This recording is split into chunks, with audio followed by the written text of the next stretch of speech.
Olá, galerinha, tudo bem?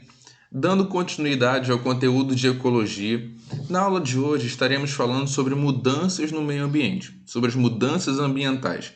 É um assunto extremamente importante que volta e meia é cobrado em prova, é cobrado em concurso, então precisamos embasar bem para que na hora que formos testados sabermos responder de forma eficiente, tá?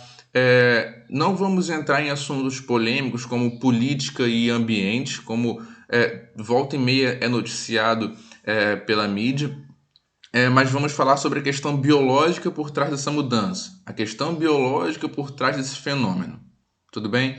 Eu coloquei aqui uma foto de uma queimada, aqui ao fundo, uma área sendo devastada. A queimada é um processo extremamente custoso, extremamente danoso ao meio ambiente, porque ele acaba liberando gás carbônico na atmosfera pela queima de matéria orgânica e também eu reduzo o processo de fotossíntese, o que faz com que acumule ainda mais gás carbônico na atmosfera. Existirão biomas que vão reagir bem à questão da queimada. Por exemplo, o cerrado tem uma relação muito íntima com o fogo. Agora, a Amazônia já funciona de uma forma diferente. O solo da Amazônia é pobre, então ele reage ao fogo de uma forma diferente. Tá? Então, a gente vai falar sobre essas mudanças no meio ambiente, as questões biológicas por trás dessas mudanças. Tá? Então, a gente vai abordar alguns fenômenos naturais, a intensificação desses fenômenos naturais causando alguns problemas, tá ok? Então vamos lá. Efeito estufa. O primeiro fenômeno que veremos é um fenômeno extremamente importante. Ele é um fenômeno natural que é responsável por manter a temperatura da Terra constante. Se não existisse o efeito estufa, a temperatura média do planeta seria de menos 18 graus, mais ou menos. Isso é extremamente frio. Então, os gases do efeito estufa, eles vão atuar segurando o calor que é liberado pela Terra. Tá aqui, ó. Parcela da radiação solar irradiado pela superfície fica retida na atmosfera, em decorrência da presença de gases do efeito estufa. Então, a fonte de calor, no caso o Sol, libera seus raios, aquece a Terra libera então o calor. Parte do calor é absorvido pela superfície do planeta, seres vivos, pelo solo, oceano, que seja, parte do calor é absorvido e parte vai ser refletido. E esse calor, então, que é liberado para a atmosfera, fica preso, parte desse calor fica preso pela essa camada de gás. Então, essa camada de gás vai aquecendo o planeta, vai mantendo a temperatura do planeta constante, funcionando como uma estufa. E isso é extremamente importante. Como falamos no início, menos 18 graus é uma temperatura que é extremamente um grande problema, causa um grande problema para a manutenção da vida. Isso é extremamente frio. Temos alguns gases principais, como gases de efeito estufa. Temos, no caso, o vapor d'água. O vapor d'água ele vai absorver essa radiação liberada, vai aquecer e vai distribuir esse calor por toda a superfície do planeta. Temos também o dióxido de carbono, que é um gás extremamente importante para o efeito estufa, que é liberado em grande quantidade pelos seres vivos, que é liberado pela queima de combustíveis fósseis, pela queimada. Então, é liberado em grande quantidade e ele atua aquecendo a superfície do planeta. Temos o metano. O metano é liberado em menor quantidade do que o dióxido de carbono, só que ele tem um poder de aquecer muito maior. Então ele aquece muito mais do que o dióxido de carbono. O metano ele é liberado pelo sistema digestório de animais ruminantes e também em pântanos, regiões de pântanos, por árqueas metanogênicas. Temos também o óxido nitroso. O óxido nitroso é liberado por bactérias que vivem no solo, que acabam liberando esse óxido durante seus processos biológicos. Também é liberado no uso de fertilizantes. E temos também os gases fluoretados, como no caso o CFC, que falaremos um pouco mais à frente, que ele é responsável em grande parte pela destruição da camada de ozônio, pela rarefação da camada de ozônio. Tá? Então, para fechar o efeito estufa, é um fenômeno natural que atua mantendo a temperatura constante do planeta, tá? Segurando parte do calor que é refletido, que é liberado pela Terra. Tudo bem? O efeito estufa é um fenômeno natural. Temos um agravamento do efeito estufa, que é o aquecimento global. É muito debatido se o aquecimento global existe ou não existe, se é causado pelo homem ou não. Mas o que a gente tem que abordar é que a temperatura média do planeta tem sido elevada. Então, de forma geral, a temperatura do planeta está aumentando desde a época da Revolução Industrial. Então, isso tem causado alguns problemas. Coloquei aqui a foto de um urso polar. O urso polar ele tem que nadar grandes regiões para que ele consiga caçar, algo que antes não estava acontecendo. Por quê? Porque o degelo, a área de degelo na região polar tem se tornado cada vez maior. Então você tem um derretimento maior do gelo. Então esses animais que vivem nessas regiões têm que ter um trabalho muito maior para conseguir o alimento. Então, basicamente, o aquecimento global é uma intensificação do efeito estufa. Degradação ao meio natural, como poluição, queimadas, desmatamento e poluição das águas afetam, influenciam diretamente o efeito estufa e, por consequência, o aquecimento global. Como? Falar aqui sobre queimada e desmatamento.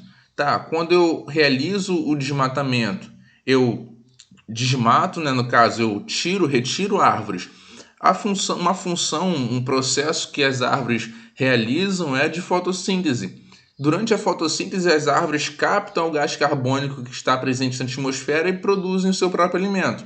Então, toda vez que eu desmato, eu reduzo a fotossíntese e, por consequência disso, eu aumento a quantidade de gás carbônico na atmosfera, porque eu não vou ter aquele ser que retira esse gás carbônico dali. E quando eu realizo a queimada, eu queimo a matéria orgânica, eu libero dióxido de carbono na atmosfera. Tá? Então, geralmente ocorre o desmatamento e uma queimada, então tem um processo muito intensificado, tudo bem?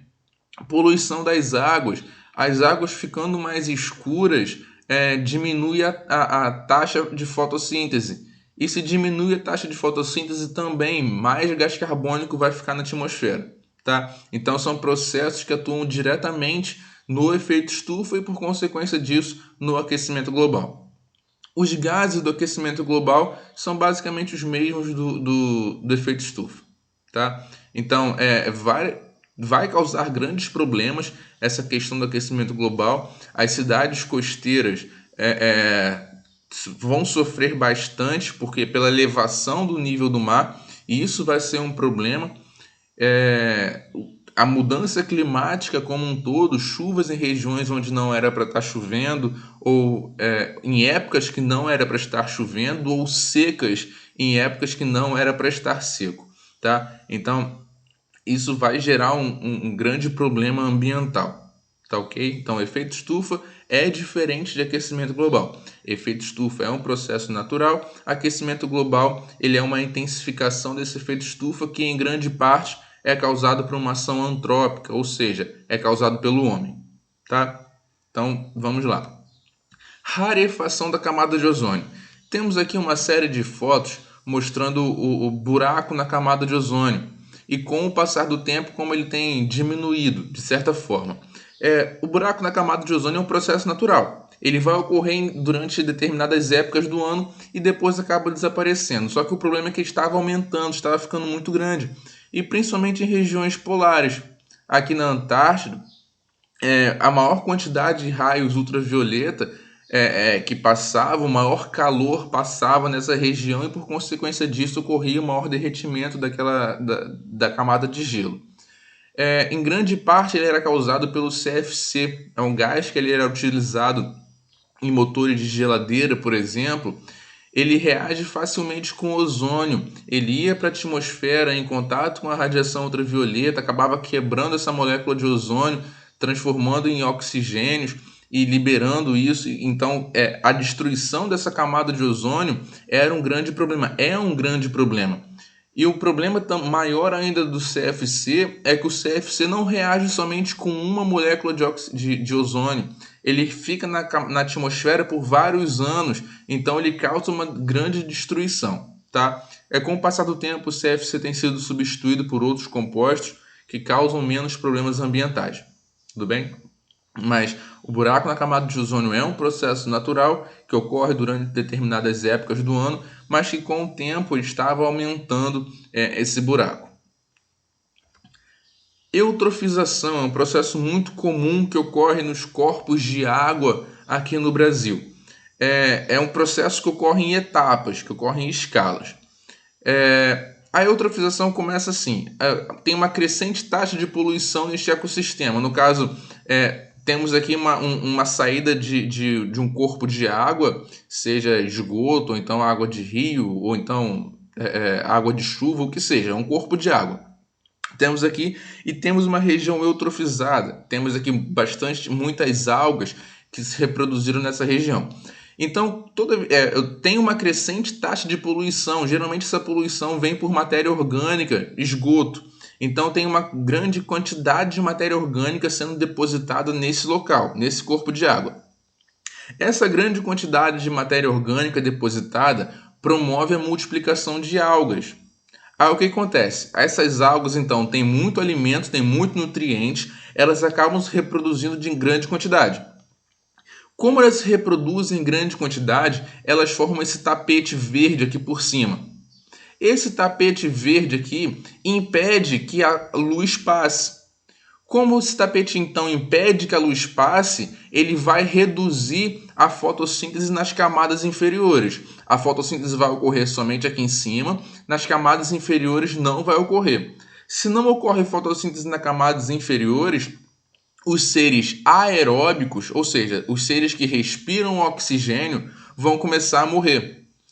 À medida que esses seres aeróbicos começam a morrer, ocorre o aumento dos decompositores, que são bactérias anaeróbicas facultativas. O que é uma bactéria anaeróbica facultativa? Se tem oxigênio, beleza, ela respira oxigênio. Se não tem oxigênio, ela vai fazer um processo de fermentação. Então, ela vai realizar um outro processo de produção de energia.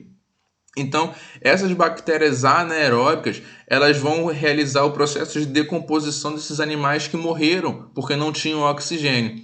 E à medida que realizam essa decomposição, começam a liberar toxinas na água, que causam um mau cheiro e que também matam outros organismos aeróbicos. Ou seja, é uma sequência de eventos que promove a morte desses organismos que respiram oxigênio. Tá? Então, começa com a liberação de nutrientes, liberação de matéria orgânica no meio, a multiplicação das algas. Essas algas, então, realizam a fotossíntese somente na camada superior, não ocorre fotossíntese na parte mais inferior, porque não passa a luz. Se não ocorre fotossíntese, não tem oxigênio, matando, então, os organismos aeróbicos. Os organismos anaeróbicos realizam a decomposição desses animais que morreram, liberando toxinas na água, que causam um mau cheiro e matam outros organismos. Tudo bem? Então, esse é o processo de eutrofização. Tá? É um processo muito comum que ocorre aqui no Brasil e isso é um grande problema ambiental. Ilhas de calor também é um fenômeno comum que a gente percebe uma diferença de temperatura entre um centro urbano e uma zona rural. Tá? Você consegue perceber isso bem se você for no centro da sua cidade e depois for numa região mais afastada, uma região bem arborizada. Você vai ver que a temperatura tem uma diferença muito grande. Isso por quê? Porque nessa região do centro da cidade tem lá prédios, carros, asfalto. Isso eleva a temperatura, a percepção de temperatura. Enquanto na região mais afastada, mais arborizada, você já tem mais sombra, mais árvores, maior umidade. Então isso tem uma temperatura menor. Tudo bem? Então a gente chama isso de ilhas de calor. São regiões específicas onde a temperatura é mais elevada. Tudo bem? Então é um fenômeno comum que a gente percebe nas grandes cidades. Bioacumulação e magnificação trófica são dois processos diferentes, relacionados sim, porém diferentes. e que muito é cobrado e acaba confundindo a gente. Bioacumulação e magnificação está relacionada a substâncias absorvidas pelos seres vivos e são encontradas em maior quantidade dentro deles do que no meio que os cerca. Aí vamos lá. A bioacumulação vai estar ligado ao mesmo ser vivo. Então tem aqui o ser vivo, o peixe com 1 ano, ele tem lá, essas bolinhas representam o mercúrio. Ele tem lá 2 partes de mercúrio dentro dele. Com 2 anos, vai ter lá 4 partes de mercúrio dentro dele. Com 3 anos, vai ter lá 8 partes de mercúrio dentro dele. Ou seja, está acumulando dentro de um mesmo ser vivo. Então, isso é bioacumulação. Tá? Com o passar do tempo, a quantidade de material acumulado dentro dele vai aumentando. Já a magnificação trófica é um processo diferente. Vai estar relacionado à cadeia alimentar, à sequência de eventos. Eu tenho aqui o primeiro nível trófico, ele tem pouco componente acumulado. Já o segundo nível trófico, no caso o consumidor primário, quando ele se alimenta, ele não vai se alimentar somente de um produtor. Ele vai se alimentar de vários produtores. Então vai acumular nele. Aqui, ó, aumentei a quantidade. Agora, o terceiro nível trófico, quando se alimentar desse segundo nível trófico, ele também não vai comer somente um peixe, ele vai comer mais de um peixe. Então, ó, aumentei ainda mais a quantidade de composto dentro dele.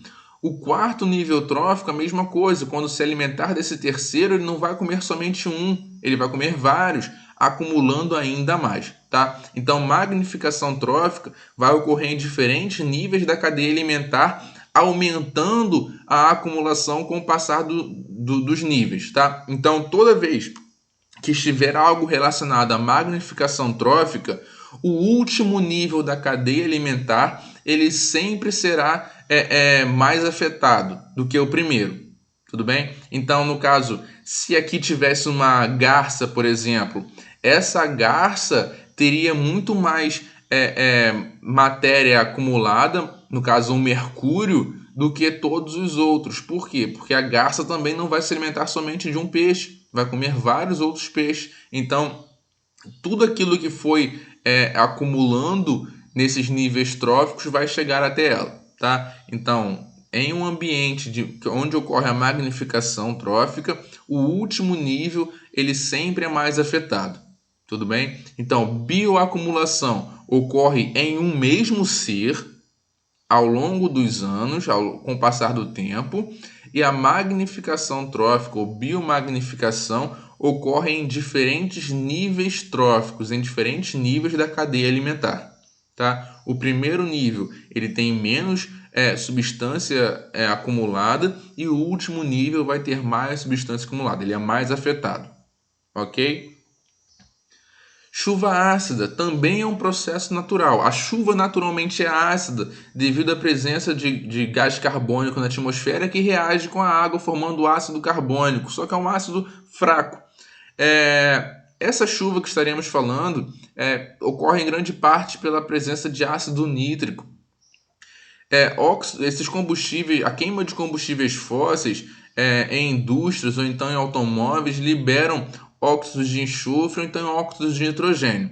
Esses componentes reagem com a água da chuva e que quando se precipita acaba causando problemas ambientais. Se cai em um corpo de água, por exemplo, um rio, pode acabar acidificando aquele rio e levando à morte dos organismos que vivem naquele local.